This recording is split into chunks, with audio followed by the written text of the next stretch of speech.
Welcome to Marketing People Love, and today I have a literal treat for you. We're talking pretzels, we're talking licorice, chocolate, caramels. One of the absolute geniuses behind caramels.com, licorice.com, pretzels.com, soon to be chocolate.com, Jonathan Packard is with me. He's going to break down this journey, this personal journey from a world of finance into all of these sweet treats, how post-purchase attribution, which is a fancy way of saying the surveys you take after you buy something, absolutely unlock crazy insights for their brand, and how they have decided that television is working for them as they continue to lean into marketing that works and marketing that people love for their brand. So let's get into it. Jonathan, welcome to Marketing People Love. How does it feel to be the king, one of the kings and queens of all things salty and sweet? I have to know. It's pretty good. I got the itch trying everything when I first started the company. Now, I don't eat too much licorice or pretzels or now caramels and soon to be chocolate. Yeah, I've always thought to myself, when you're surrounded by these incredible products, it's got to be. I mean, I see them on the wall behind you right now. I mean, they are in your life. I have no idea how you refrain from indulging on an ongoing basis. So I'm curious, as you didn't start in the world of a mix of e-commerce and everything else. What was this journey like for you, going from a world of finance to having these brands that have emerged as leaders in online pretzel ordering, online licorice ordering, and beyond? What was that journey like for you? So I could proudly say the last 3.5, 4 years has been a crazy, crazy learning experience. I've never learned more in my life, whether it was in high school or college, or even my first 4 years of working post college. It's been a really, really amazing opportunity and a great learning experience. As you said, I started off my career in finance in New York City, and I was, having a good time. I was working extremely long hours, was also learning a lot there, doing M&A transactions. And, some of the skills definitely have moved over to becoming an entrepreneur. And it's been, the best experience and something that totally surpassed my imaginations. And it's a little bit of how, the story started. It was COVID. The world was totally upside down. And obviously everybody transitioned to start working from home. And then my father-in-law gave me a call, and Goat Foods, which is a parent company to licorice and pretzels and caramels and soon to be chocolate.com, he gave us a call and said, hey, I got this domain licorice.com, did some research on licorice. It's pretty polarizing. Let's see if we can make it work as a family business. And everybody raised their hand and said they were in. Yeah, I took the bull by the horns and started working, just on the branding, and started sourcing the packaging and the actual licorice itself. And that was about April 2020. By November 1st, 2020, we did our first sale. And from November 1st to the end of the year, we completely ran out of licorice.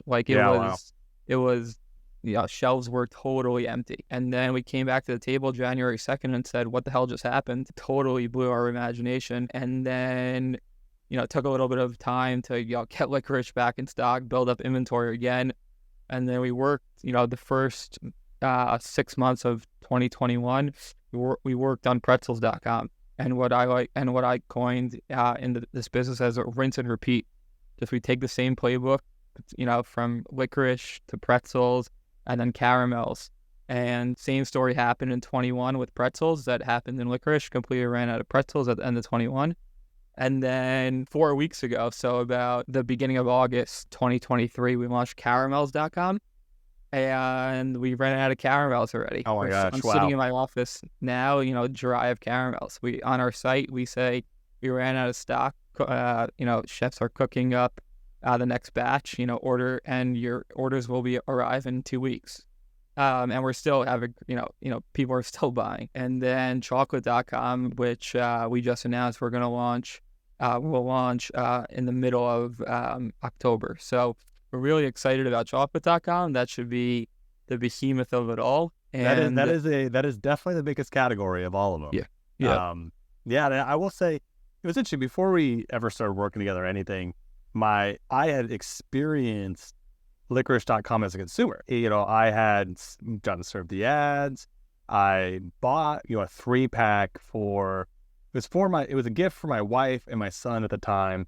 I've since also gifted it to, clients or partners because it is a unique experience. To your point, like you kind of have to know if people are into sweets or licorice to some extent before you decide to give any sort of treat. But for me, this seems like a really unique licorice. I've only had sort of like, it kind of be like if you've never had anything besides Hershey chocolate, and then you find out that there's fine chocolates and truffles out there. It's kind of the same thing for licorice, where even when I got it, I was like, I've never had licorice like this, in my life. It was a great quality product. And I'm curious, as you guys have gone from category to category, how have you, ensured that people are like, how have you ensured the experience that you're hoping people will have, right? That it is something that people can buy for themselves or gift. I mean, you really thought about the experience. It's not, I know for you, it feels like rinse, repeat, but a lot of people can never even create that first experience in the first place. Like, how did you create, what was the North Star for creating an experience of the brand? yeah. Sort of happened by accident, to be completely honest. When we started the business, it was never, never the word self-consumption thrown around.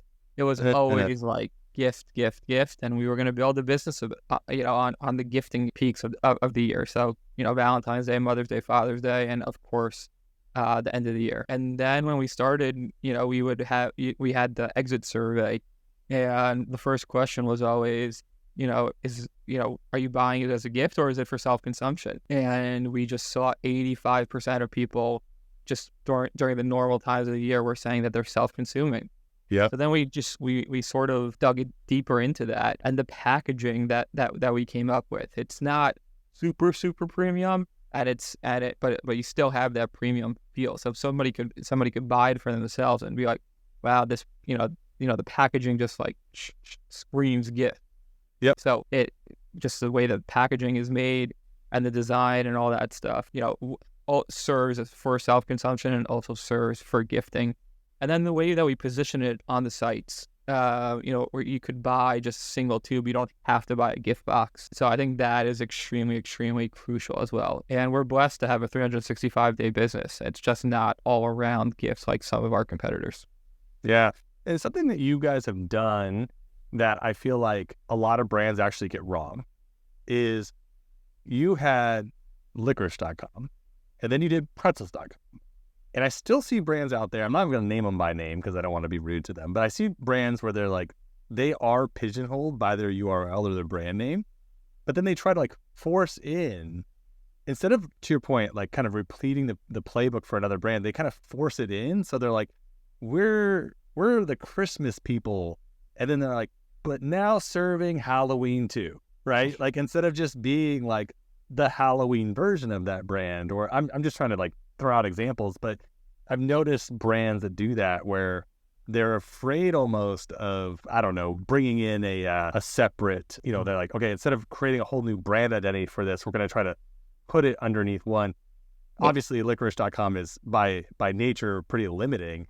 But had you been like sweetlicorice.com, I feel like some people would try to drop that and be like sweet confections or something, and then they totally change the brand. Yeah. So when we first got started, we said, people were having a hard time, like licorice.com, that's a brand, like that's not a brand, that's a domain, like, and then we would just say to them like, no, it's a brand also. It's a domain, but it's also a brand.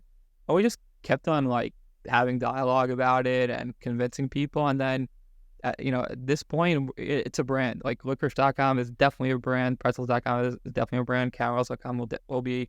So we sort of forced it, to be totally honest, but yep. I think it's totally stuck. And there's a little of a hurdle that somebody has to get over. But once they get over the hurdle, they totally understand it, and they totally understand the benefit to using it as a brand as well. To your point also, we also try to stay true to what we're selling, right? So licorice.com, we only sell licorice.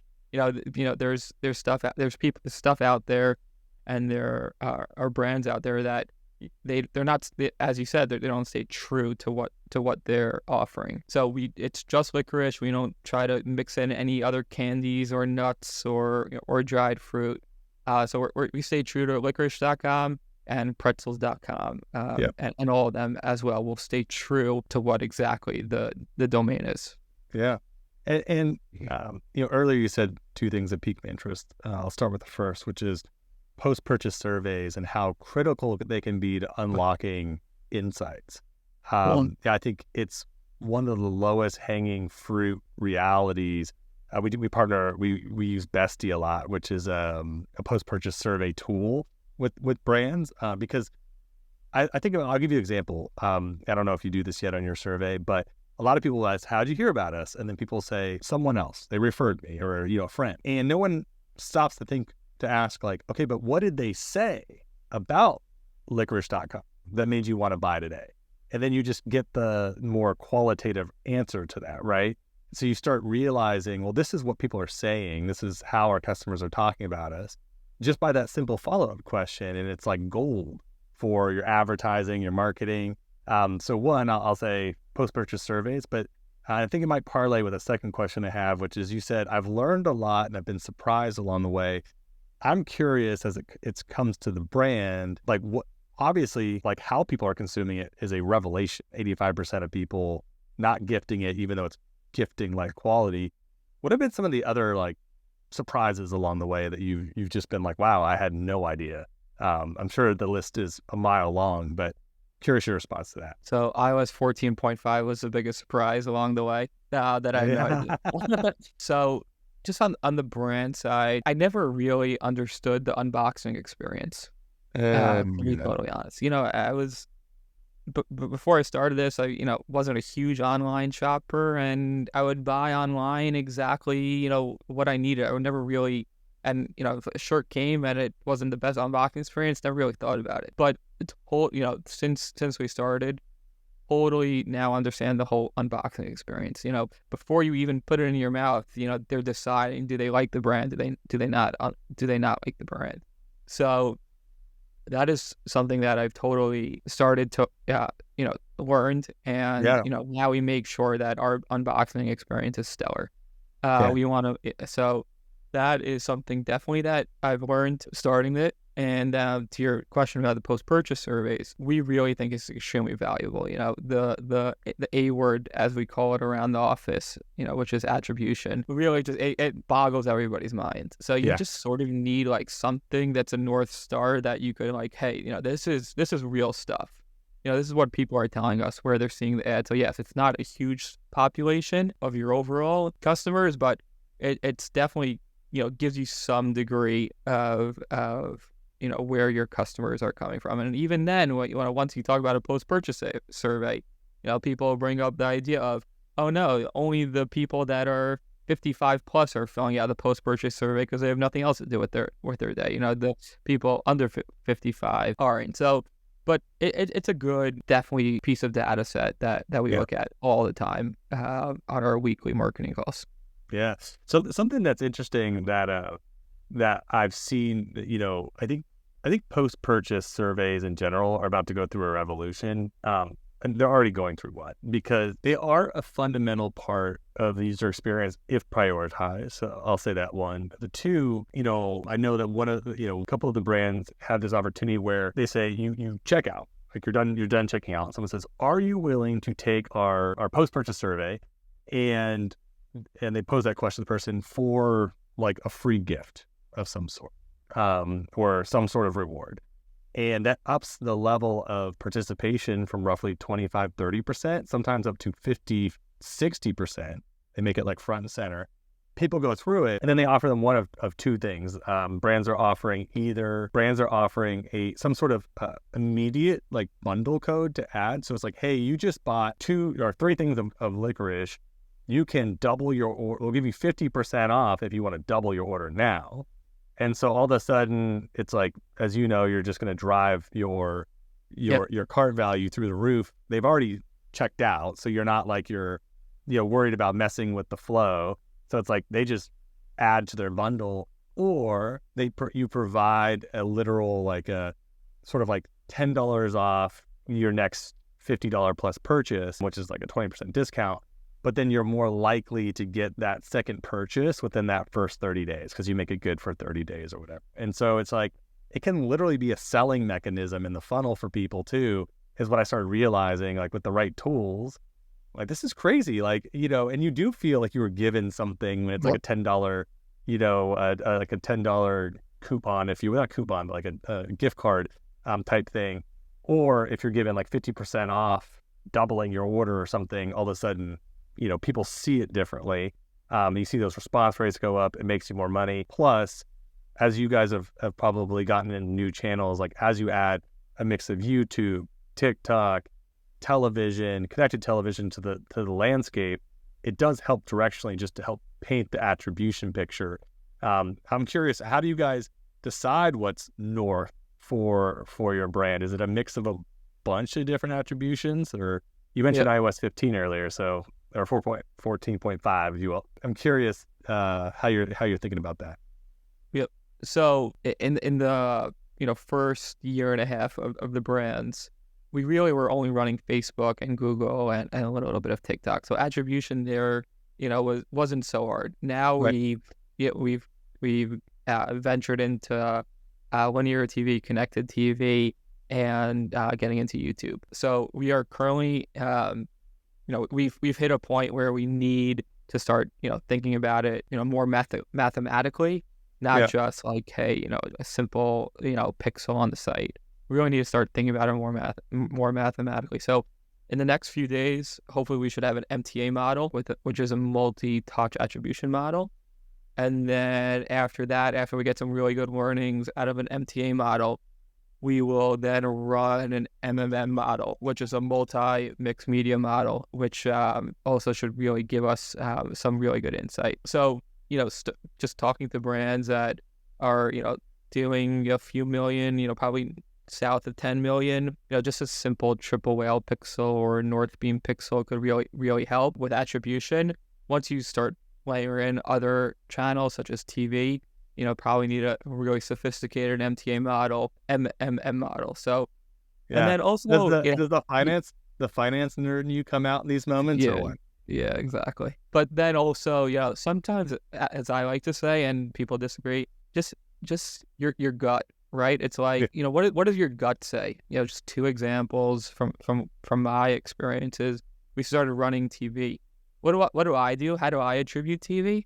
I get my pre-logs and I sit there. I watch TV, and if I see a spot is going off on ESPN at 8:00, I have ESPN pulled up on my TV, and I got my Shopify mobile app in front of me, and I see how many visitors, went to the site. Yeah. And once, if I see a nice amount of visitors go to the site a few times, I'll just check off the box. Hey, ESPN during this time frame works. But, let's bid on it every week. So just using your gut and doing it the old school way also sometimes work. And then, there's just been this, a little bit, this is more nuanced to my brands, but, probably could help somebody, is just when somebody's searching licorice, is it branded or unbranded on Google? Yep. I argue that it's branded. Yep.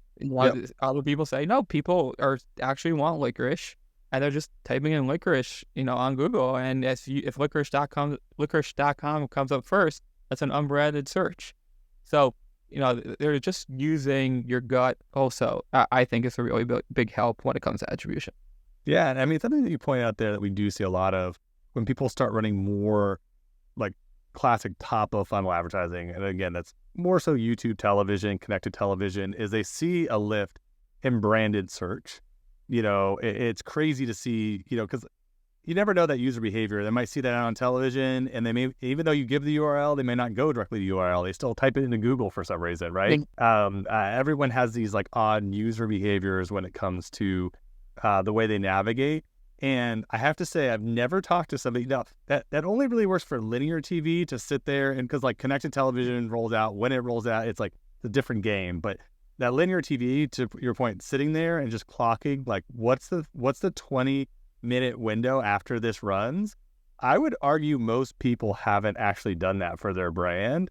I think it's genius. I mean, obviously there's ways to pull it you could always, pull that information on the back end using, Google Analytics or anything else. You don't have to do it. But I would say if you're investing the money, why not? Like, make a couple times to sit there and see what happens on the site and how those users are reacting in comparison to your quote unquote typical users. Are you guys, have you ever, I've heard a lot of, at the top of funnel, I've heard a lot of different theories on things like offering promo codes, sending them to specific pages.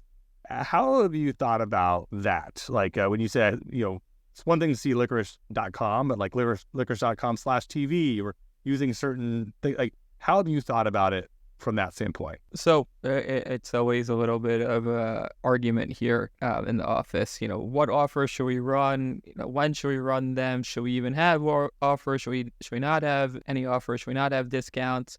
So for right now, we're just driving them to licorice.com because our offers are changing, even if we have an offer. So we just sort of played it safe for now and just driving them to licorice.com. And we just think it's also easier to remember, right? And today we've actually only been running 15-second spots. So every single millisecond on a 15-second spot is super valuable. So super critical. We just been saying licorice.com, haven't driven them to an offer, don't have a coupon code, don't even have a QR code. And that's what we've done so far. We obviously are testing 30 seconds ads pretty soon. And we will in the upcoming year in 2024. So we'll see if that's a strategy. But to date, we don't have any offer on the spot. And we don't even like to have any offers. We just want the people that really want our product, right? If you're coming in through an offer, 50-50 if you're going to buy a second time, right? So we want the people that really want the product and they're just not looking to an offer. They just want the quality and you can't get it anywhere else. So those are the people that we're trying to attract. And I know I have to imagine that you mentioned earlier, licorice is a little bit more polarizing. I'm curious, how has it been different with pretzels, and I guess my question really is being universally more liked, like pretzels, better? Or do you think that having a more divisive product that people either love or hate, like licorice, like which one has been stronger in your perspective? Yeah, so when we launched pretzels.com, we thought, okay, this is going to be easy, right? This is the number 2 snack food, in the country. Everyone loves pretzels. Who hates pretzels? Yeah, it's like it's potato chips and then pretzels. Like, okay, we've seen success with licorice. It's like the 99th one on the list. I mean, I made that up, but it's not so up there. All right, so when we said, all right, this is gonna be easy. Like, okay, let's go. Obviously, licorice has that component that you touch on. And as we say here, nobody likes licorice. Either you love it or you hate it. And there's quotes about that, all around. And so, we really, really lean into that all the time on licorice. Pretzels, it was tough, to just get down the messaging. But at the end of the day, we had something unique. It's not polarizing, right? It's very, very, everybody accepts pretzels. But we had something unique that we had 35 plus different flavors. So you can't get a bacon bourbon jam, at the supermarket. You can't get a salted honey butter at the supermarket. So we really just leaned into crazy flavors and then, some crazy chocolate combinations on pretzels. And that's what made that. That's the polarizing part of it. Yeah, exactly. Yeah, it's really interesting. Yeah.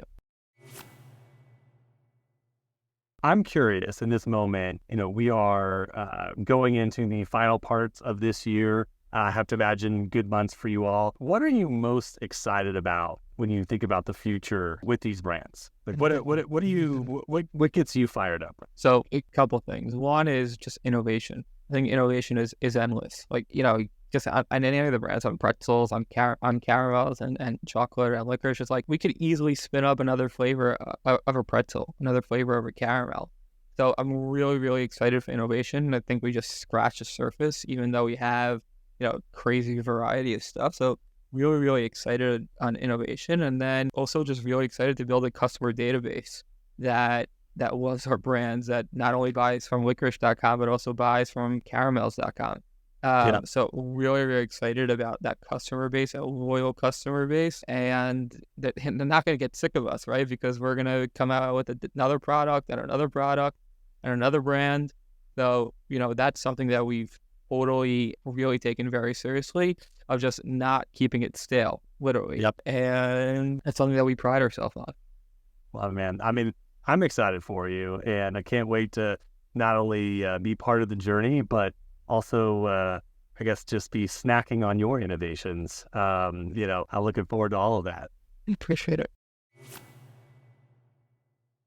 That's what we have for you today. Thank you for joining us for another episode of Marketing People Love. If you enjoyed this conversation and this journey, make sure that you subscribe so you do not miss an episode. I love hearing firsthand from people who are on the front lines of doing and creating marketing that people love, and I hope that you don't miss an episode.